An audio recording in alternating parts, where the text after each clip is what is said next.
అందరికీ శనార్థి ఆడలకు మంగళారతి. ముందుగా ఏముంటాయి మన ముచ్చట్ల నెత్తిరాతలు గీతలే కదా, సుడు రెడ్ లైన్స్. ఆడోళ్ళ ఆరోగ్యం విషయంలో కూడా తీసుకొస్తారంట మార్పు. ఆసుపత్రులు ఎన్నో పెట్టి వైద్య శాఖలు చేస్తారంట కూర్పు. తిరుమల తిరుపతి 7 కొండల మీద కొలువున్నాడు శ్రీవారు. వెంకన్న దేవుణ్ణి దర్శించుకున్నాడు చంద్రచూడు సారు. ఇందిరమ్మ రాజ్యంలో ఇట్లనే ఉంటుందా ఇబ్బంది? గరీబుల గోస ఉచ్చుకుంటున్నదట హైడ్రాస్ ఇబ్బంది. కాంగ్రెస్ సర్కారును బదనాం చేస్తుండట కార్యకర్తలు. వైరల్ అవుతున్నాయట ప్రభుత్వాన్ని తిట్టే వార్తలు. ఇండ్లు కూలగొట్టద్దని సడకుల మీదకి వచ్చిండ్రు జనం. చిన్న పెద్ద తేడా లేక కలిసి రోడ్డు మీద చేస్తుండ్రు రణం. తెలంగాణ కాంగ్రెస్ సర్కారు ఆడోళ్ల కోసం కొత్త ఆసుపత్రులు పెట్టబోతున్నదట. ఇప్పుడున్న ప్రభుత్వ దవాఖానాలలో ఆడోళ్లకు ట్రీట్మెంట్ చేయరా అంటే ఆడ కూడా వైద్య సేవలు అందుతాయి. ఆడోళ్లకు సపరేట్గా కూడా కొత్త హాస్పిటల్ కొలాయించేందుకు ముఖ్యమంత్రి రేవంత్ సారు కొత్త ఈ గురించి చేసిండట. ముచ్చటని తరుచుకుందాం పారి. అయ్యా ముఖ్యమంత్రి గారు ఇక ముచ్చట చాలు చేయండి. I'm proud to say that Telangana is committed to improving healthcare for women. We believe that health of women is foundation to the well-being of families and communities. Sir ఇంగ్లీష్లో అస్సలు మాట్లాడుతున్నాడు కదా.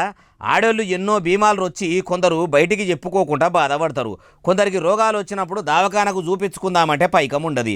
క్యాన్సర్ అసొంటి పాడుమల్లె బీమాలు వచ్చినప్పుడు చాలా మందికి చక్కగా ట్రీట్మెంట్ అందక చచ్చిపోతుర్రు.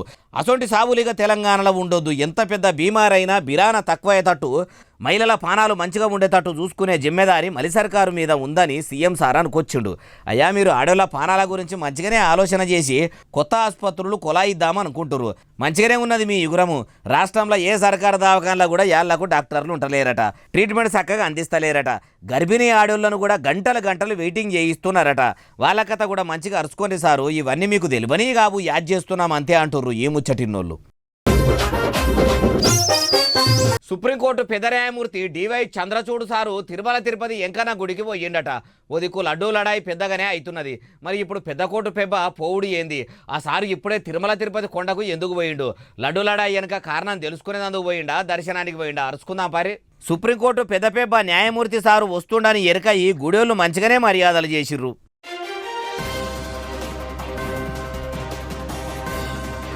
చంద్రచూడు సార్ కారు వచ్చి ఆగంగానే ఎదురుంగా పోయి ఎదుర్కొన్నారు. పువ్వుల గుత్తి చేతులు పెట్టి గుడి దిక్కు తొలకపోయినరు. సార్ ఒంటిగా పోలేదు, ఇంటామెను ఇంటిల్లాదలను ఎంట పెట్టుకునే పోయిండు. తిరుపతికి పోబడితే మేము ఒంటిగా పోతే మంచుకుండది, జంటగా పోయి ఆ కలియుగ వైకుంఠనాథుణ్ణి కండ్లార చూసి మనసారా మొక్కుకొని వద్దామని అనుకొని సకుటుంబ సపరివార సమేతంగా వెళ్ళిండు. అయ్యవార్లు పురవీధుల నుంచి తీసుకుపోయి అన్ని మర్యాదలు చేసి గోత్రనామాలు అరుచుకొని పూజలు కూడా చేసిండ్రు కావచ్చు. అయ్యవార్లు కూడా ఒక్కొక్కల పేర్లు అడుక్కుంటా అర్చనలు కూడా చేసిర్రు. అటెనక సిక్కి సార్ను సన్మానించి లడ్డు ప్రసాదాన్ని చేతిలో పెట్టిండ్రు. చంద్రచూడు సారు కూడా పవిత్రమైన లడ్డు ప్రసాదాన్ని తీసుకున్నాడు. ఇగో ఇట్లా తిరుమల తిరుపతి కొండ మీద 7 కొండల వెంకన్న స్వామి దర్శనం న్యాయమూర్తి సారు చేసుకుండు. ఉప ముఖ్యమంత్రి మల్లు బట్టి విక్రమార్క సారు అమెరికాలో ఉండే తెలుగోళ్ళను కలిసిండట. కనరాని దేశంలో మన తెలుగోళ్ళని అట్లా చూసేసరికి సారు మస్తు సంబరపడ్డాడట. తెలంగాణ రాష్ట్ర ఉప ముఖ్యమంత్రి అక్కడికి వచ్చిండని తెలిసి అక్కడోళ్ళు కూడా మస్తు సంబరపడ్డారట. అక్కడోళ్ళు మరి మల్లువారికి మంచిగానే మర్యాదలు చేసి రా చూద్దాం పారి. అయ్యా బట్టి గారు ఇక చెప్పుండ్రి. మనకున్న వనరులన్నింటినీ కూడా ప్రాపర్గా ప్లాన్ చేసి హెల్త్, ఎడ్యుకేషన్, ఇన్ఫ్రాస్ట్రక్చర్, ఇరిగేషన్ వీటన్నిటి మీద కూడా సర్వీస్ సెక్టర్తో సహా వీటన్నిటి మీద కూడా సమపాడులో మేము దృష్టి పెట్టి ముందు తీసుకొని పోతా ఉన్నాం తెలంగాణ. ఇన్నరా ఉప ముఖ్యమంత్రి కం పైసల మంత్రి మల్లు బట్టి విక్రమార్క సార్ ఏమంటున్నాడు? నీళ్లు, నిధులు, నియామకాలు, చదువుల మీద మనసు పెట్టి మలి సర్కారు పనిచేస్తుంది. సర్కారు గల్లాపేటలో ఉన్న పైకం అంతా కేవలం ప్రజల అవసరాల కోసమే ఖర్చు పెడతాము. మాది ప్రజాప్రభుత్వం, మేము పాలకులం కాదు సేవకులం అని చెప్పుకొచ్చిండు. అయ్యా బట్టి విక్రమార్క సారు మీరు మైకు దొరికిందని బయటి దేశం పోయి ఆడున్న మనోళ్లకు మస్తు చెప్పుతుండ్రు. మీరు ఏలుబడిలకు వచ్చినాక రాష్ట్రంలో ఏమేం పనులు అవుతున్నాయో వాళ్ళకేమేరక. హెల్త్ డిపార్ట్మెంట్లో ఏం మార్పు తెచ్చిర్రు సారు? మీ షై సర్కారు వచ్చిన కా నుంచి ఒక్క సర్కారు దవాఖానల పరిస్థితి మంచిగా లేదు. ఆగమాగం చందన అన్నట్టు ఉన్నది. దవాఖానకే పెద్ద పెద్ద బీమార్లు పట్టుకొని మానని రోగాలులే పట్టి పీడిస్తున్నట్టు అడుగడుగున గోసలు ఉన్నాయి. ఇక నీళ్ళు ఇస్తున్నామని అవడితిరి. మరి అన్నదాతలు రోడ్డెక్కి అప్పట్ల తాగు సాగు నీళ్లు ఇయ్యాలే, పంటలు ఎండిపోతున్నాయని ఎందుకు రోడ్ల మీదకి ఎక్కిరి? ఇప్పటికీ సర్కారు బడుల్లో బాత్రూంలో పాయకానాలు లేక ఆడపిల్లలు బహిర్భూమికి పోవాలంటే బయటకు పోతుండ్రు. చదువుల శాఖ సత్రోలు అయ్యింది. బువసక్క వెట్టక హాస్టళ్లలో ఉండే పిల్లలకు ఫుడ్ పాయిజన్ అయి దవాఖానాల పాలవుతుండ్రు. ఇరిగేషన్ శాఖ ఇచ్చకపోతున్నట్టే ఉన్నది. మీ షై సర్కారు వచ్చిన కా నుంచి ఒక ఫ్రీ బస్సు సౌలతు తప్ప ఏ ఒక్క పని కూడా కొనెళ్ళింది లేదు. ఆ ఫ్రీ బస్సులు కూడా యాళ్లకు రాక మహిళలకు మస్తు గోసనే ఉన్నది ఉన్నట్టు చెప్పాలి గాని లేనిది కల్పించి చెప్పితే మీకు ఏమొస్తుంది సారు అంటుర్రు ఈ ముచ్చటిన్నోళ్ళు. మాది ఇందిరామ రాజ్యం అని చెప్పుకునే షై సర్కారులు పేదల ఇల్లు కూలగొట్టుడేంది, ఇందిరామ రాజ్యంలో గరీబులకు నిల్వనీడ లేకుండా ఏసుడేందని కమలం పువ్వు పార్టీ మంత్రి బండి సంజయ్ సార్ అంటున్నాడు. మొన్నటికి మొన్న కాంగ్రెస్ ఏలుబడి మంచిగానే ఉన్నదని రఘునందన్ రావు సారు అంటే బండి సంజయ్ సారు అట్లనుడు వెనక మతలావేందో అరుచుకుందాం పరి. అయ్యా బండి గారు మీ బాధ ఏందో చెప్పుండ్రి. ఏదో ఉద్ధరిస్తారు కావచ్చు అని చెప్పి మేము కూడా మొదట్లో భావించినాం. మేము కూడా ఒక పెద్ద బిల్డింగ్ కొట్టిరు, మిగతా కూడా కొట్టిరు. ఇంద్రమ్మ రాజ్యం అంటున్నారు. మళ్ళా ఏం ఇంద్రమ్మ రాజ్యం? 6 గ్యారెంటీలు చూసి అరే ఇంద్రమ్మ రాజ్యం తెస్తామని చెప్పి మీరు హామీ ఇస్తే ప్రజలు మీకు నమ్మి ఓటేసారు. ఇన్నరా ఏమంటున్నాడో? మొదలే ప్రతిపక్ష పార్టీ లీడర్ల ఫామ్ హౌజుల మీద పడి 2 పెద్ద బిల్డింగులను నేలమట్టం చేసేసరికి కాంగ్రెస్ సర్కారు హైడ్రాను పట్టుకొచ్చి ఖతర్నాక్ పనిచేస్తుందని పువ్వు పార్టీ వాళ్ళకు కూడా అనిపించిందట. అటెనక సిక్కి లీడర్లు అక్రమంగా కట్టిన ఇండ్లను ఇడిచిపెట్టి నిరుపేదల ఇండ్ల మీద పడి వాళ్లకు నిల్వనీడ లేకుండా చేసి ముప్పు తిప్పలు పెట్టి మూసీ నదిలో నీళ్లు దాగిపించినంత పని చేస్తుర్రట. పాపం 10 ఏళ్ళు 5 ఏళ్ళు కష్టపడి కాయకష్టం చేసుకొని రూపాయి పోగేసుకొని కాయిస్గా ఇల్లు కట్టుకుంటే కండ్ల ముంగట ఇల్లు కూలగొడితే వాళ్ళ బాధలు వాళ్ళ గోసలు చూస్తేనే పానం వెళ్ళిపోతున్నదట. వాళ్ళ గురించి తలుచుకుంటేనే గుండెలు అవిసిపోతున్నాయట.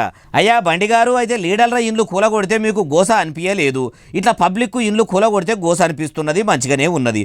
మరి మీరు కూడా సెంట్రల్ సర్కార్లో మంచి మంత్రి పదవిలోనే ఉన్నారు. మీ కేంద్ర సర్కార్ నుంచి ఓ మంచి పథకం పట్టుకొచ్చి హైడ్రాల ఆగమైనోళ్లను ఆదుకోండి. అబ్బో అంత పెద్ద పని మాకే శాతం అవుతుంది అంటారా?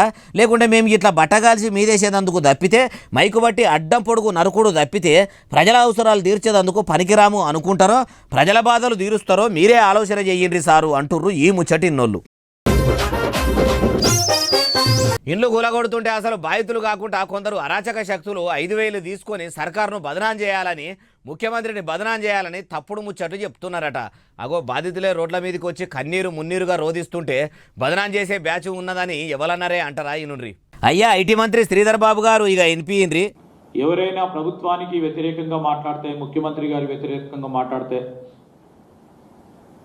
సంభాషణ కూడా మీరు విని ఉంటారు. 5,000 రూపాయలు ఇస్తామని, 2,000 రూపాయలు ఇస్తామని చెప్పే ఆలోచన చేస్తా ఉన్న కొంతమంది ఎవరు చెప్పారో దానిపైన ఎంక్వైరీ.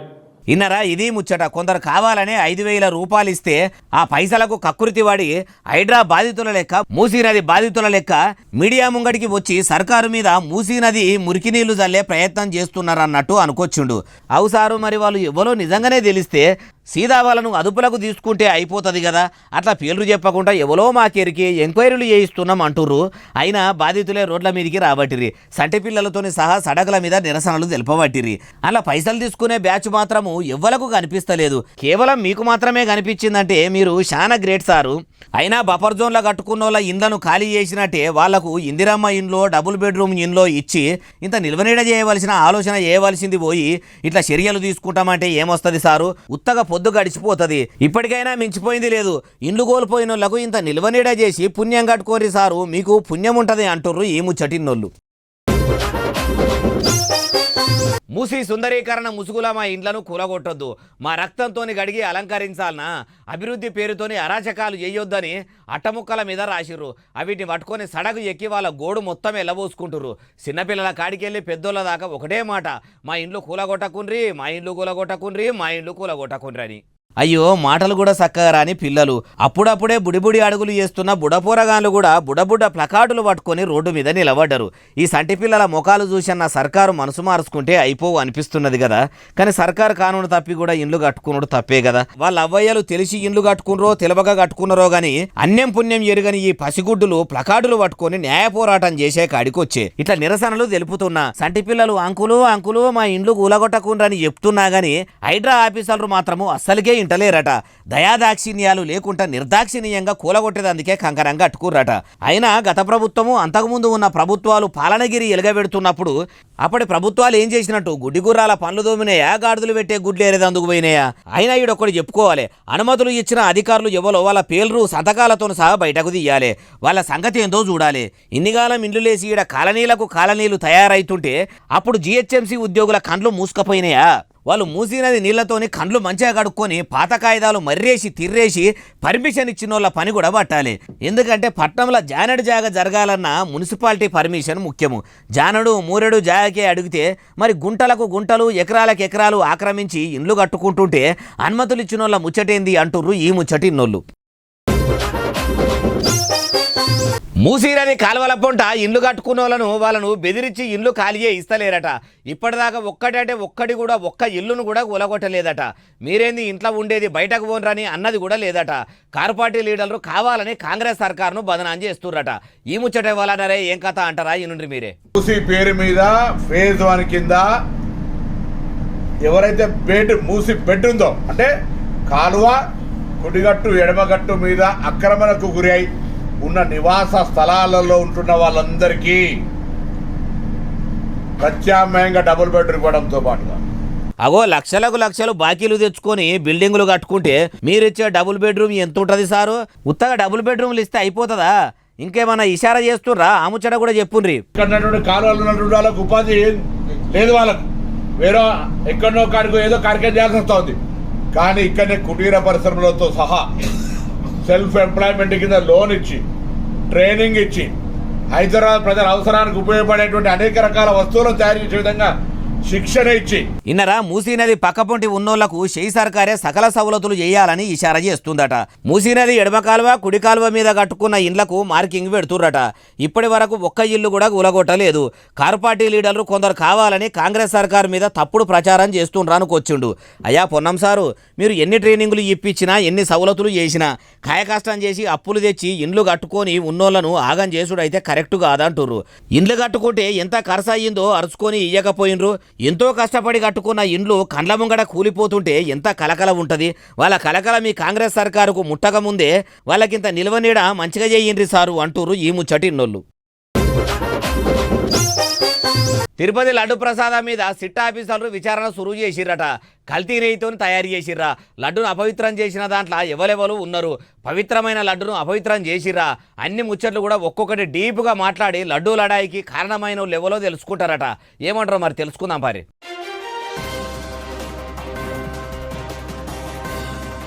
అగో కార్లేసుకొని సీదా తిరుపతి దేవుని గుడిపెబ్బ శ్యామలరావు సారు ఉన్న కాడికే పోయిండ్రు. కల్తీ అయ్యిందని అంటున్న నెయ్యి కథ మొత్తం అరుచుకున్నారట. అటెర్గా సిక్కి సిట్టు ఆఫీసర్లు సీరియస్గానే విచారణ చేసి పవిత్రమైన లడ్డును అపవిత్రం చేసిన వాళ్ళను పట్టుకునే తట్టు పని చేస్తారట.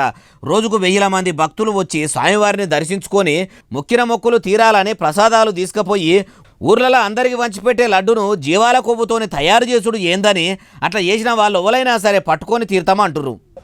మీటింగ్ తర్వాత కేస్ డైరీకి మనం తీసుకున్నాను, రిక్విజిషన్ ఇచ్చాము. అండ్ ది సేమ్ టైం మన ఐఓ కూడా అపాయింట్మెంట్ చేశాము. ఫర్దర్ దాంట్లో కేసులో స్టడీ చేస్తూ డిఫరెంట్ టీమ్స్ మనం డిఫరెంట్ ప్లేస్లో కోసం ఇన్వెస్టిగేషన్ కోసం మనం ఇన్నరా సిట్ పెబ్బ సర్వశ్రేష్ఠ త్రిపాఠి సార్ ఏమంటున్నాడో, కల్తీ నెయ్యి కేసును మేము తీసుకుంటున్నాము, కేసు డైరీని చదివినాము, ఏం చేయాలి ఎట్లా చేయాలి అనేది మేము మీటింగ్ పెట్టుకొని ముంగడికి తీసుకుపోతాము అనుకొచ్చిండు. పంకపార్టీ ఏలుబడిలనే ఇసొంటి పాపం పనులు అయినాయా, లేకుంటే పసుపుకోమ పార్టీ కావాలని పంచాయతీలు ఆవట్టిందా? అన్ని ముచ్చట్లు కూడా విచారణ ఒడిచినాక తెలుస్తాయి. కాబట్టి 4 దినాలు ఓపిక పడితే అన్ని బయటకు వస్తాయి. ఎవరు దొంగ ఎవరు దొర అనే ముచ్చట అందరికి ఎరికైతుంది అంటుర్రు ఈ ముచ్చటిన్నోళ్ళు. పేదలు అక్రమంగా ఇల్లు కట్టుకుర్రని వాళ్ళను ఆగం చేసేందుకు హైడ్రాను మళ్ళీ సర్కారు తీసుకురాలేదట. హైడ్రా అంటే వచ్చే భావితరాలకు భరోసానట. ఓ దిక్కు అప్పు సప్పు చేసి కట్టుకున్న ఇళ్లను కూలగొట్టుకుంటా గరీబులకు నిల్వనీడ లేకుండా చేస్తుంటే హైడ్రా భావితరాలకు భరోసా అని ఎవరన్నారే అంటారా? అంతా చెప్తాపండ్రి. అయ్యా హైడ్రా పేపర్ రంగనాథ్ సారు ఎట్లెట్లా ముచ్చట మంచిగా చెప్పుండ్రి. హైడ్రా అనేది ఒక బూచియో లేకపోతే ఒక ఇది ఇందాక చెప్తున్నట్టు ఒక గ్రే హౌన్స్ దాకా వెళ్ళి చేసేది కదా. హైడ్రా అంటే ఒక భరోసా అనేది గుర్తుపెట్టుకోవాలి. ఈ వ్యవస్థల్ని ఇదంతా ఇది నుంచి వర్షాల నుంచి కాపాడటానికి ప్రయత్నం చేస్తున్నటువంటి ఒక ఇన్స్టిట్యూషన్గా తీసుకోవాలి. ఇన్నరా ఏమంటున్నాడు? ఇప్పుడు అక్రమంగా కట్టుకున్న ఇండ్లను కూలగొడితే అందరికీ హైడ్రా మీద కోపం వస్తుంది కావచ్చు, కానీ రేపటి తరాలలో బతకాలంటే వరదలొచ్చినా వానలొచ్చినా పట్టణంలో ఉన్న ఏ ఒక్కలకు పరిశాన్ ఉండొద్దు అంటే చెరువులకు మళ్ళా మునుపటి కళ తీసుకురావాలి. అందుకే ఇప్పుడు నాలాలను చెరువులను మళ్ళా స్వాధీనం చేసుకుంటున్నాము.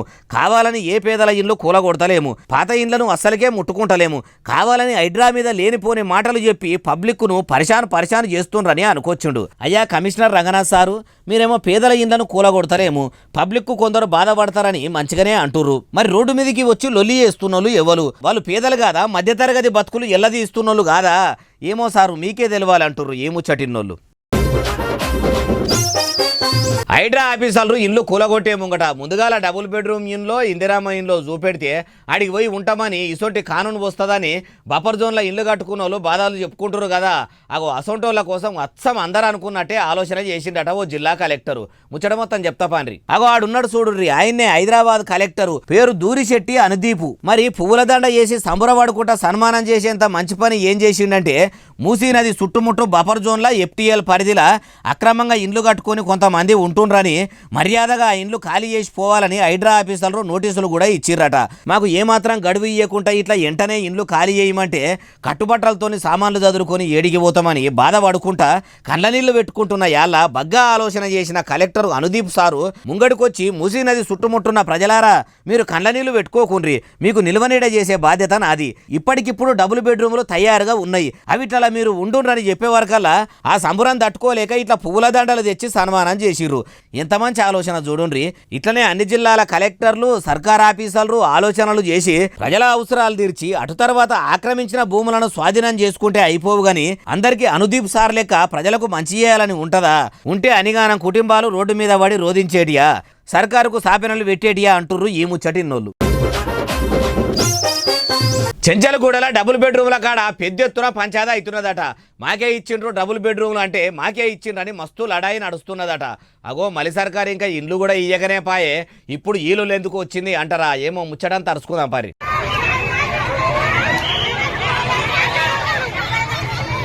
కారుపాటి ఏలువడిలో మాజీ సీఎం కేసీఆర్ సార్ కట్టించిన డబుల్ బెడ్రూమ్లు ఇస్తామని అప్పట్లోనే కొందరు లబ్ధిదారుల పేర్లు కూడా రాసిండ్రట. ఇండ్లు లేని పేదలకు డబుల్ బెడ్రూములు ఇద్దామనేసరికి సర్కారు కూలిపాయే, మళ్ళా బీఆర్ఎస్ ఏలువడిలకు రాకపాయే. మలి సర్కారు ఏలువడిలకు వచ్చినాక డబుల్ బెడ్రూముల ముచ్చట కూడా మొన్నటిదాకా దియకనే పాయే. ఇప్పుడు మూసీ నది కాల్వకు 2 దిక్కులు అక్రమంగా ఇల్లు కట్టినోళ్లను ఖాళీ చేయించి వాళ్లకు డబుల్ బెడ్రూమ్ ఇళ్లను ఇస్తామని షెయి సర్కారు ఇషారా చేస్తుంది కదా. అయితే మాకు అప్పట్లోనే కారుపార్టీ సర్కారు కాయిస్గా పేర్లు రాసి మరి ఇండ్లు ఇస్తామని అన్నది. ఇప్పుడు మాకిస్తామన్న ఇండ్లు మందికి ఇస్తే మేమేడికి పోవాలని కొందరులో లియేసిర్రు. మా ఇండ్లు మాకు కావాలి. ఇప్పుడు కాంగ్రెస్ సర్కారు కొత్త కథలు వాడొద్దని లడాయికి దిగిర్రట. ఇట్లయితే ఇంటలేరని పోలీసులు వచ్చి ఎక్కడోళ్ళని అక్కడ ఎల్లగొట్టిర్రు. మరి ఈ పంచాయతీకి ముఖ్యమంత్రి సార్ ఏం పరిష్కారం చూపెడతాడో చూడాలంటుర్రు ఈ ముచ్చటిన్నోళ్ళు. 20 ఏళ్ల వయసున్న ఓ తెలంగాణ గిరిజన అడవి బిడ్డ చాలా పెద్ద గోరిచేను పర్వతం మీదికి ఎక్కిండు. మన జాతీయ జెండాను ఆడికి పోయి ఎగిరేసిండు. మరి ఆడికి పోయేదందుకు ఎన్ని దినాలు పట్టింది, ఏం కథ, అంత పెద్ద పర్వతం ఎక్కాలన్న ధైర్యం ఎట్లొచ్చిందో ముచ్చట మొత్తం మనం కూడా ఆడదాకా పోయి అరుచుకుందాం పారి. అగో చూసినరా, ఈయననే గోరీచన్ పర్వతం ఎక్కిండు. మరి ఆ పర్వతం ఏడుందంటే అరుణాచల్ ప్రదేశ్ల తవాంగు అనే జిల్లాలో ఉంది. ఎంత ఎత్తు ఉంటది అంటే 6488 మీటర్లు ఉంటది. అగో అంత పెద్ద పర్వతాన్ని అల్కగా ఎక్కి ఆడ సివి ఆనంద్ సార్ ఫోటో చూపెట్టుకుంటా నేను ఇది ఎక్కుడు ఈడ హైదరాబాదు పోలీసుల పెబ్బ ఆనంద్ సార్ ఫోటో చూపెట్టుడు చాలా సంబరం అనిపిస్తున్నది అనుకోవచ్చుండు. అంతేకాదు మన జాతీయ పథకము 3 రంగుల జెండాను కూడా ముద్దుగా ఎగిరేసి దేశం ఖ్యాతిని అంతెత్తు మీద నిలబడి చూపెట్టుడు చాలా గర్వంగా ఉన్నదన్నాడు. ఇప్పటికీ హిమాలయ పర్వతాల్లో ఉన్న ఈ గోరీచన్ పర్వతం ఎక్కుడుతోని ఒక కళ తీరిపోయింది. ఇంకొక కళ బాకి ఉన్నది. అది కూడా ఏందంటే ఎప్పటికైనా ఎవరెస్ట్ శిఖరం మీదకి ఎక్కాలే, అంత పెద్ద కొండ మీద ఇంతే ఆనందంగా మన జాతీయ జెండాను ఎగిరేసి మన దేశం పేరు ప్రతిష్టలు పెంచుతా అన్న తరీకలు అనుకొచ్చిండు. యశ్వంత్ 2వ కళ కూడా మంచిగా నెరవేరాలని కోరుకుందాం. అవుగాని ఆయన ఏజ్ ఎంతనో చెప్తి కదా, 21 ఏండ్లే ఉంటాడు. ఇంత చిన్న వయసులో ఇట్లా అంత పెద్ద పర్వతాలు ఎక్కుడంటే చాలా గ్రేట్ కదా అని మెచ్చుకున్నోళ్ళే కానీ మెచ్చుకోనోళ్ళు లేరు. మనం కూడా ఎంకరేజ్ చేద్దాం. కంగ్రాచులేషన్ యశ్వంత్. ఇక ఇవి ఎలా తెచ్చిన ముచ్చటనే అసలు నేలే SSC డిజిటల్ బాగా సబ్స్క్రైబ్ చేస్తారు, బాగా కమెంట్ చేస్తారు, బాగా లైకులు చేస్తారు, బాగా షేర్లు చేస్తారు. ఇట్లనే ఆదరించరు. ఇంకనే ముచ్చలు తెచ్చి మీకు వినిపిస్తూనే ఉంటా మరి. సెలవు, శనార్థి, దండం, పబ్బతి ఇంకేమన్నా ఉంటే అన్ని.